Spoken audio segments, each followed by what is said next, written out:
Sûr actuellement, c'est que Benno Siggil Sénégal ne présentera pas un seul candidat. Macky Sall a également déclaré sa candidature d'un côté, les autres également ont déclaré leur candidature aussi. Oui, mais ça, on a pris acte depuis. Le dernier séminaire apparaît de candidats non plus uniques, mais de rassemblement et de l'unité. Cela veut dire que s'il y a un candidat de rassemblement et de l'unité, ça veut dire que c'est le candidat qui va regrouper le maximum de forces autour de lui. Pas toutes les forces. Voyez-vous, donc on n'est plus au niveau de la candidature depuis le 28 mai. Donc de ce point de vue-là, il n'y a vraiment plus de peine de faire un mauvais procès à Benno Siggil Sénégal que de continuer à raisonner de cette manière-là nous concernant, parce que nous avons dit maintenant candidature du rassemblement et de l'unité. Je crois que cela est maintenant c'est clair à notre niveau et nous allons maintenant essayer de faire en sorte que cela soit clair au niveau des populations. Que d'autres que vous avez cités et d'ici déclarer leur candidature ne gênera pas la stratégie de Benno Siggil Sénégal. Parce que, bon, pourquoi je suis à l'aise de vous poser donc cette question? Vous êtes un professeur, je l'ai dit tout à l'heure en introduction également, un professeur de droit public et constitutionnel. Donc tout à l'heure, on a été donc à l'Assemblée nationale également le 23 juin. Le ticket présidentiel que vous avez refusé, rejeté avec une importante aussi, une masse importante de la population. Finalement, le pouvoir est revenu sur sa décision, mais vous avez tantôt dit également que ce n'était pas interdit par la Constitution. Oui, mais... Tout ce qui n'est pas interdit est permis alors. Bon, ce que je veux mais dire... moi, ce que je veux savoir par là, pourquoi avez-vous attendu vraiment ce moment pour pouvoir sortir, donc taper du poing sur la table pour dire non, il faut arrêter? Parce que ce n'est pas la première fois que la Constitution est modifiée. Oui, mais j'ai déjà répondu d'une certaine manière à la question, je vais compléter. C'est-à-dire, nous avons considéré qu'à 8 mois des élections, il n'était pas question qu'il modifie les règles. Mais la CEDEAO dit 6 mois. Oui, donc jusqu'à 6 mois, jusqu'à 8 mois, ce n'est pas interdit ou bien? Oui, ça c'est la CEDEAO. Oui. Et même la CEDEAO n'interdit pas la modification des règles du jeu. Encore une fois, ce sont les règles du jeu électoral. La CEDEAO ne l'interdit pas, mais dit simplement à 6 mois, il faut nécessairement un consensus de toutes les forces, ou de l'essentiel des forces politiques. C'est ce que dit le texte de la CEDEAO. Mais ici au Sénégal, nous avons dit qu'à 8 mois, on ne pouvait pas le faire pour plusieurs raisons. Alors, il y avait une première raison, c'est qu'il y a eu un blocage, n'est-ce pas, de la revue du code électoral. Après la revue du fichier, l'audit du fichier, on a mis en place un comité de veille qui est resté bloqué pendant un certain temps avant qu'on ne trouve un président. Ensuite, on n'a pas commencé la revue du code électoral. Donc, on était en train de voir comment modifier le code électoral. Dans ces conditions, on ne peut pas accepter qu'on modifie les règles du jeu, puisque dans les règles du jeu, c'est aussi bien des règles constitutionnelles que des règles législatives qu'on trouve au niveau, et même des règles réglementaires qu'on trouve au niveau du code électoral. Voyez-vous? Alors donc, on ne pouvait pas accepter qu'on modifie les règles du jeu électoral alors qu'on n'a pas encore engagé la revue du code électoral. Et dernière chose, le ticket lui-même, plutôt le projet lui-même dans son contenu, n'est-ce pas, était un recul démocratique, puisque c'est 25%, comme on l'a dit, des suffrages exprimés pour passer au premier tour. Même pas les inscrits. N'est-ce pas? Non, même pas les inscrits. Suffrages exprimés. Ça veut dire que 250 000 personnes, ou même 100 000 personnes, suivant la configuration de l'élection, peut faire élire un président, ce qui est inacceptable. Le président risque d'être illégitime, comme nous l'avons dit. Alors je disais, et maintenant la dernière chose, c'est que nous soupçonnons aussi très fortement, n'est-ce pas, ce ticket de vouloir instaurer une dévolution dynastique du pouvoir. Vous pensez que cela est toujours possible après la sortie du président de la République? Il s'est prononcé très clairement là-dessus. Bon, vous savez, maintenant, depuis son discours du 14 juillet, nous n'accordons plus aucune espèce d'importance à ce que dit le président de la République. S'il dit un jour que j'ai dit ceci, je me dédie, et je ne vois pas où est le problème, comme on dit, nous disons que ce qu'il a dit à propos de sa candidature, il pourra le dire à propos de la dévolution dynastique, il pourra le dire à propos d'autres questions. Qui pourra quelque chose? C'est pourquoi nous ne le croyons pas. Vous avez obtenu donc gain de cause concernant un peu ce projet qui a été retiré finalement. Alors, les téléspectateurs, pourquoi aussi vraiment notre invité est vraiment intéressant aujourd'hui sur le plateau, c'est parce qu'aussi il fait partie des personnes qui ont rédigé la Constitution de 2001. Alors, professeur, on voit aujourd'hui que le nœud du problème, c'est vraiment, on va dire, la candidature de Wade, la candidature du président sortant, si vous voulez. Mais aujourd'hui, l'opposition dit niet. À commencer par vous, vous dites niet, Wade ne veut pas se représenter en 2007.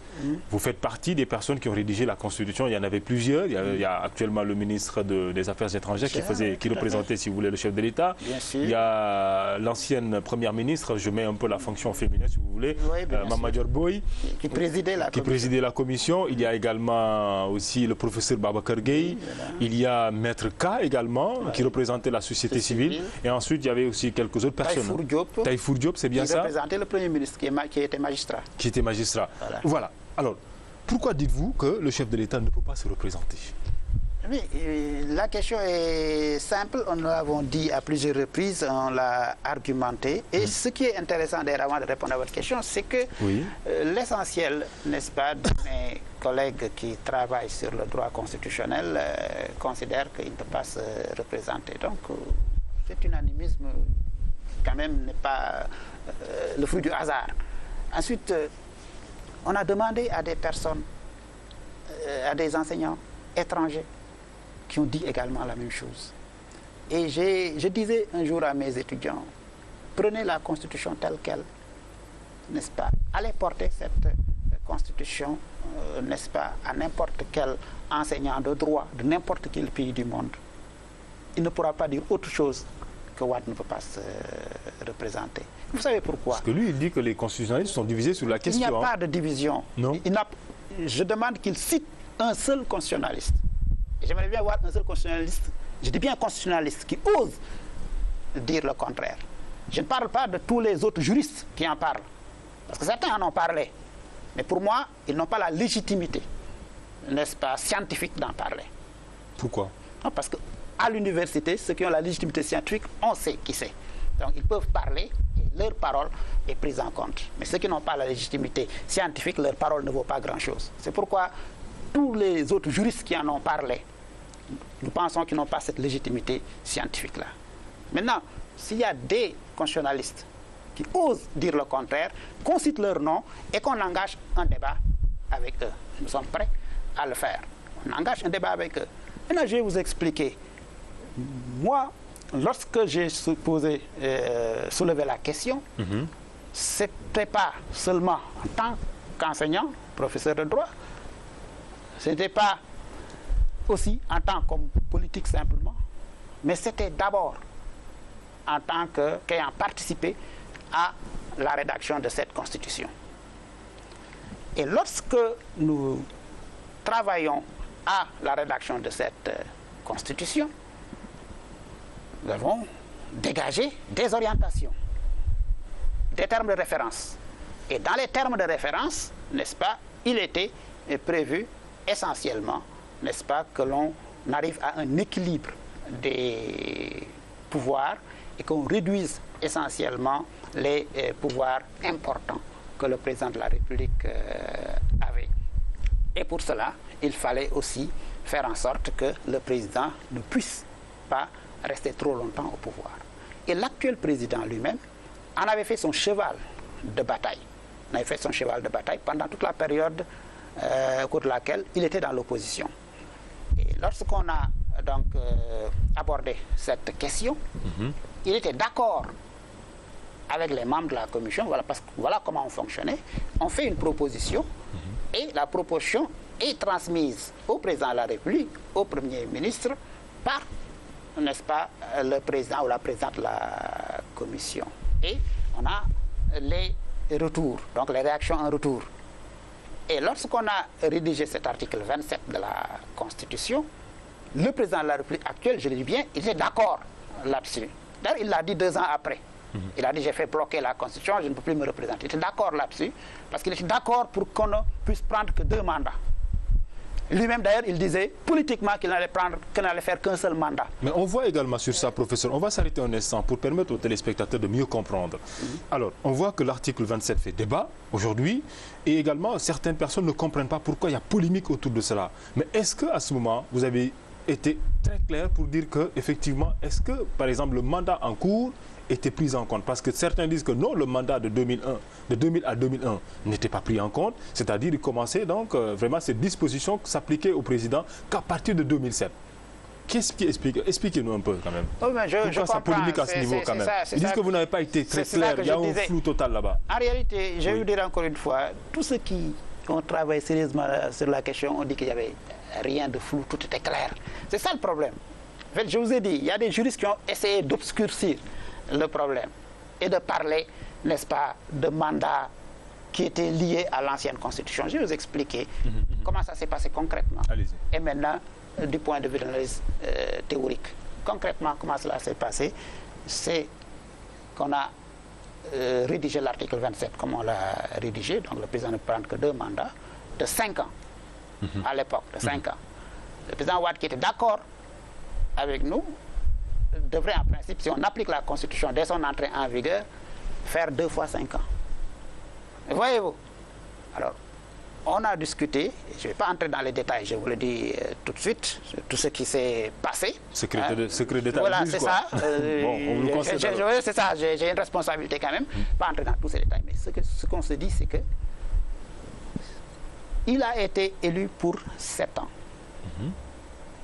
Maintenant, pour éviter qu'on lui applique tout de suite les 2 mandats de 5 ans, on va prévoir dans les dispositions transitoires de la Constitution un article qui va dire qu'exceptionnellement, le président de la République pourra faire pour son premier mandat 7 ans au lieu de 5 ans. Est-ce que vous voyez? Et ensuite, il prend un mandat de 5 ans. Et il était d'accord là-dessus. C'est pourquoi dans l'article 104 de la Constitution, parce qu'il faut combiner les deux, qui étaient faits pour lui, et si en réalité le problème ne serait pas posé, on n'aurait pas besoin de l'article 104, on n'aurait pas besoin de dispositions transitoires, vous voyez, c'est tellement évident, on n'aurait pas besoin de cela. On se limiterait à l'article 27. Et puisqu'on a senti le besoin d'avoir une disposition transitoire, c'était pour régler le problème spécifique d'Abdoulaye Wade. Et à ce moment-là, on a dit que le président en fonction termine son mandat. Point. Toutes les autres dispositions lui sont applicables. C'est une limpidité telle que finalement, il n'y a plus de discussion. Donc vous voulez sur dire la que question. ceux qui disent également que son mandat qui était en cours ne doit pas être pris en compte ont carrément tort. Hein? Mais carrément, c'est même absurde. Parce qu'ils disent, c'est le principe de non-rétroactivité. Oui. Mais je dis, erreur, nous avons déjà réglé le problème de la non-rétroactivité. Parce que si on ne l'avait pas réglé, il aurait fait 2 fois 5 ans, et non 1 fois 7 ans, 1 fois 5 ans, parce qu'on a fait rétroagir, n'est-ce pas, la disposition. On a permis à ce qu'une disposition, en réalité c'est ce qu'on appelle une application de la loi dans le temps. Mais n'avez-vous pas fait quand même une petite erreur en cherchant un peu à trouver quand même des compromis à travers cela? Mais vous savez, une constitution, ce n'est pas un texte comme ça, c'est le fruit d'un compromis politique. Toutes les constitutions du monde sont le fruit d'un compromis politique. Donc ça, si aussi les gens ne le savent pas... Vous n'avez pas une part de responsabilité aussi dans ça, parce qu'aujourd'hui, ça tire un peu, on a l'impression que c'est carrément un débat politique, mais ce n'est plus un débat constitutionnel. Non, vous savez, on peut... Chacun tire de son côté pour dire non, il ne peut pas se représenter, les deux disent non, il peut se représenter. Non, on peut dire tout ce que l'on veut parce que c'est normal, oui. Parce que c'est un enjeu politique. C'est normal, c'est un enjeu politique. Mais s'il n'y avait pas d'enjeu politique, il n'y aurait pas tout ce débat-là. C'est pourquoi je vous ai dit tout à l'heure que tous les constitutionnalistes sont unanimes pour dire qu'il ne peut pas se représenter. Et maintenant, dans les analyses théoriques qui ont été faites, tous ceux qui, comme je vous l'ai dit, ont regardé le texte, disent très clairement qu'il n'y a pas d'ambiguïté. C'est ça que je vous dis. Il y a des gens qui essaient d'obscurcir la situation parce que le problème ne les arrange pas. Maintenant, ce sont des arguments plutôt politiques. L'argument de la non-rétroactivité, là, c'est un argument politique et non pas un argument juridique.